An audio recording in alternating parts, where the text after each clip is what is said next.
Hi, this is the video for Walk to Moons, chapters 41 and 42. And I gotta warn you, these are probably the two hardest chapters in the book. So just kind of prepare yourself. Chapter 41 is called The Overlook.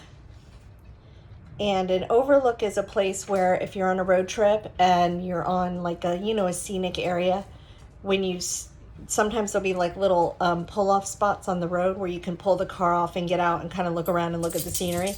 That's what an overlook is. When we left off, they were on the road trip on their way to Lewiston, and Graham was not doing well. She was having trouble breathing, and Sal thought she looked kind of gray, and she seemed very tired. So Gramps was going to stop for the night at Coeur d'Alene, which is a city before you get to Lewiston. And Sal had wrapped up the story about Phoebe, and Graham was happy that PB's story had a happy ending. And basically it ended with her finding out that she had the half-brother that Mrs. Winterbottom had given up for adoption. And so Sal goes on to say, that all these other things happened then, but that's kind of part of a different story about the, Phoebe getting used to this new member of her family and all that. And then Ben gave her a chicken that she named Blackberry, and they had another perfect kiss. So this part of the story kind of just goes back into the present day with her on the road trip. So chapter 41, The Overlook, begins on page 243. At Coeur d'Alene, we went straight to the hospital. Gramps had tried to wake up Graham when he saw the lake. Gooseberry? Gramps said. She slumped sideways on the seat. Gooseberry? The doctor said Graham had had a stroke. Gramps insisted on being with her while she underwent tests, though an intern had tried to dissuade him. She's unconscious, the intern said. She won't know whether you're here or not. Sonny, I've been by her side for 51 years, except for 3 days when she left me for the Eggman. I'm holding onto her hand, see? If you want me to let go, you'll have to chop my hand off. They let him stay with her. While I was waiting in the lobby, a man came in with an old beagle. The receptionist told him he would have to leave the dog outside. By herself? The man said. I said, I'll watch her. I had a dog just like her once. I took the old beagle outside, and when I sat down on the grass, the beagle put her head in my lap and murmured in that special way dogs have. Gramps calls it a dog's purr. I wondered if Graham's snake bite had had anything to do with her stroke, and if Gramps felt guilty for whizzing off the highway and stopping at that river. If we hadn't gone to that river, Graham would never have been bitten by that snake. And I started thinking about my mother's stillborn baby, and maybe if I hadn't climbed that tree, and if my mother hadn't carried me, maybe the baby would have lived and my mother never would have gone away, and everything would still be as it used to be. But as I sat there thinking all these things, it occurred to me that a person couldn't stay all locked up in the house like Phoebe and her mother had tried to do at first. A person had to go out and do things and see things, and I wondered for the first time if this had something to do with Graham and Gramps taking me on this trip.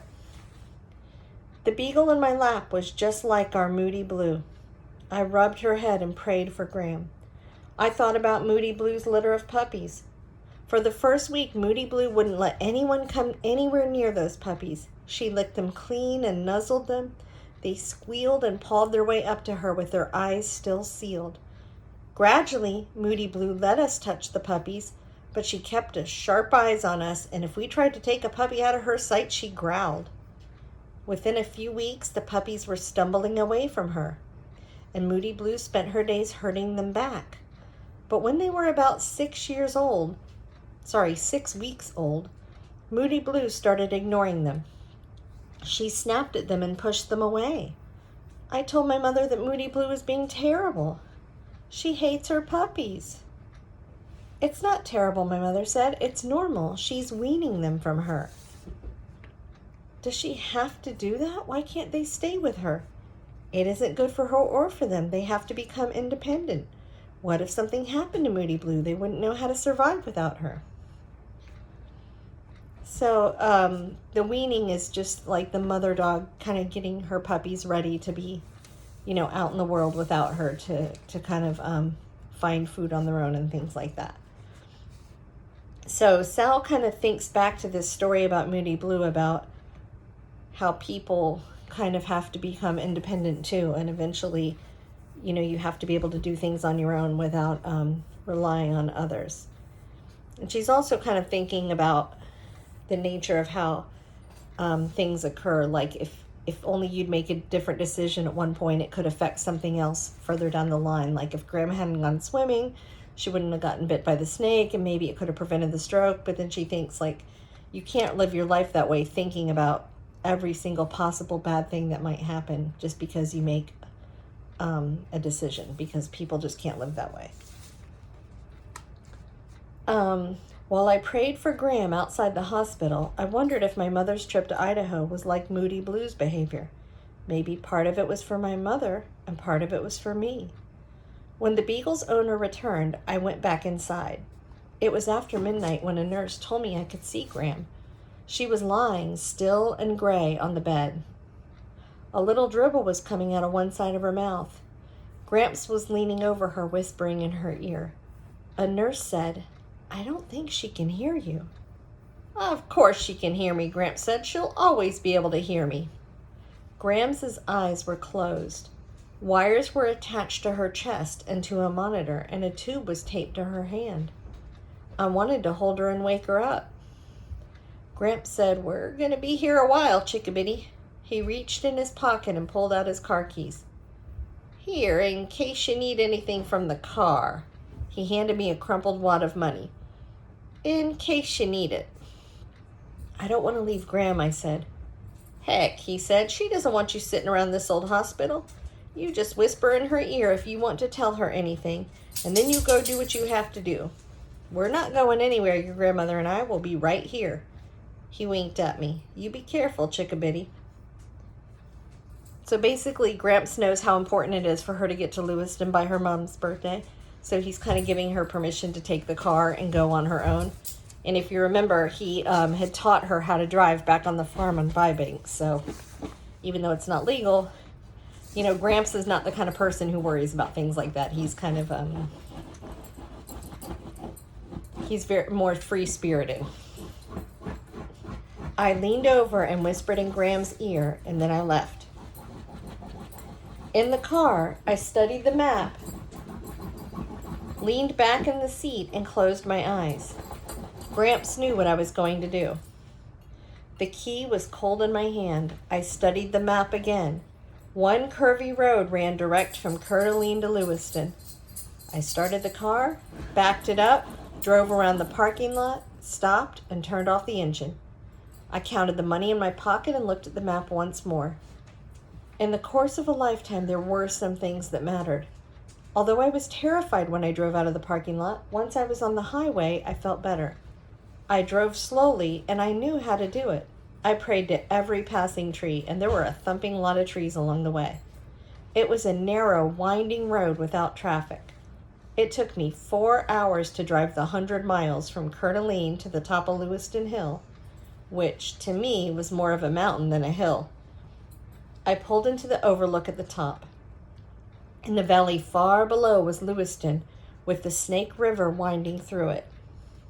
Between me and Lewiston was the treacherous road with its hairpin turns that twisted back and forth down the mountain. I peered over the rail, looking for the bus that I knew was still somewhere down there on the side of the mountain, but I couldn't see it. "I can do this," I said to myself over and over. "I can do this." I eased the car back onto the road. At the first curve, my heart started thumping. My palms were sweating and slippery on the wheel. I crept along with my foot on the brake, but the road doubled back so sharply and plunged so steeply that even with my foot on the brake, the car was going faster than I wanted it to. When I came out of that curve, I was in the outside lane, the one nearest to the side of the cliff. It was a sharp drop down with only a thin cable strung between occasional posts to mark the edge of the road. Back and forth across the hill the road snaked. For half a mile I was on the inside against the hill and felt safer, and then I came to one of those awful curves, and for the next half mile I was on the outside, and the dark slide of the hillside stretched down, down, down. Back and forth I went, a half mile safe, a curve, a half mile edging the side of the cliff. Halfway down was another overlook, a thin extra lane marked off less as an opportunity to gaze at the scenery, I thought, than to allow drivers a chance to stop and gather their wits. I wondered how many people had abandoned their cars at this point and walked the remaining miles down. As I stood looking over the side, another car pulled into the overlook. A man got out and stood near me, smoking a cigarette. "Where are the others?" he asked. "What others?" "Whoever's with you, whoever's driving." "Oh," I said, around. "Taking a pee, eh?" he said, referring, I gathered, to whoever was supposedly with me. "A hell of a road to be driving at night, isn't it? I do it every night. I work up in Pullman and live down there." He pointed to the lights of Lewiston and the Black River. "You been here before?" he said. "No." "See that?" He pointed to a spot somewhere below. I peered into the darkness. Then I saw the severed treetops and the rough path cut through the brush. At the end of this path, I could see something shiny and metallic reflecting the moonlight. It was the one thing I had been looking for. "A bus went off the road here a year or more ago," he said. "Skidded right there coming out of that last turn and went sliding into this here overlook and on through the railing and rolled over and over into those trees. A hell of a thing. When I came home that night, rescuers were still hacking their way through the brush to get to it. Only one person survived, you know." I knew. So, wow. So her mom was in a bus accident, went over the cliff. Only one person survived, and we don't know who that was. So I keep reading to find out. Chapter 42 is called The Bus and the Willow, and it begins on page 250. When the man drove off, I crawled beneath the railing and made my way down the hill toward the bus. In the east, the sky was smoky gray, and I was glad for the approaching dawn. In the year and a half since the trail was hacked out, the brush had begun to grow back. Wet with dew, straggly branches slapped and scratched at my legs and hid uneven ground, so that several times I tripped, tumbling and sliding downward. The bus lay on its side like an old sick horse, its broken headlights staring out mournfully into the surrounding trees. Most of the other huge rubber tires were punctured and grotesquely twisted on their axles. I climbed up onto the bus's side, hoping to make my way down to an open window, but there were two enormous gashes torn into the side, and the jagged metal was peeled back like a sardine tin. Through a smashed window behind the driver's seat, I saw a jumbled mess of twisted seats and chunks of foam rubber. Everything was dusted over with green, fuzzy mold.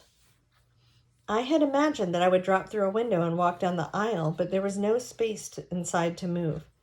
I had wanted to scour every inch of the bus looking for something, anything that might be familiar. By now, the sky was pale pink, and it was easier to find the uphill trail, but harder going as it was a steep incline. By the time I reached the top, I was muddy and scratched from head to toe.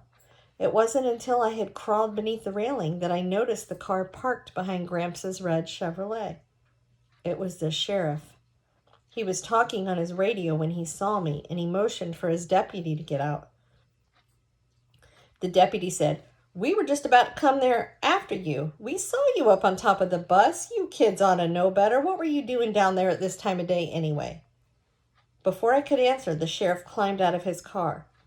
He settled his hat on his head and shifted his holster. "Where are the others?" he said. "There aren't any others," I said. "Who brought you up here?" "I brought myself."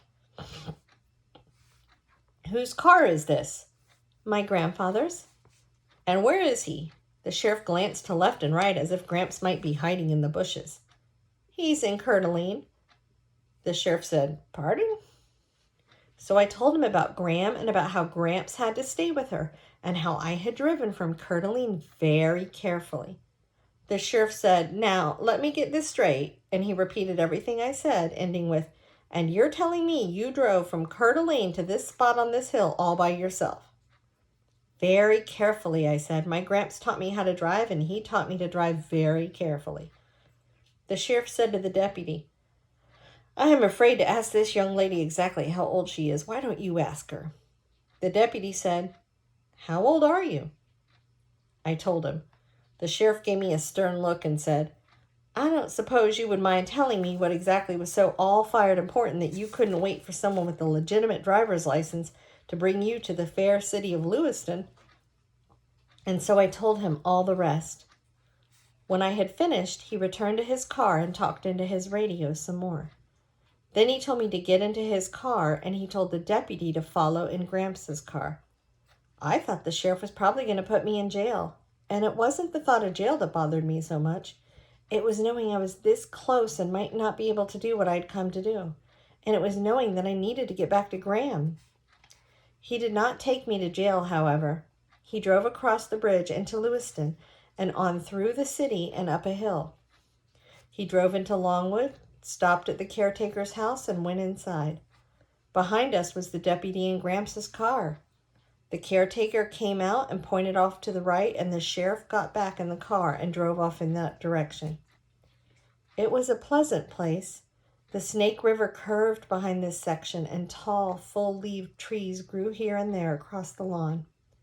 The sheriff parked the car and led me up a path toward the river.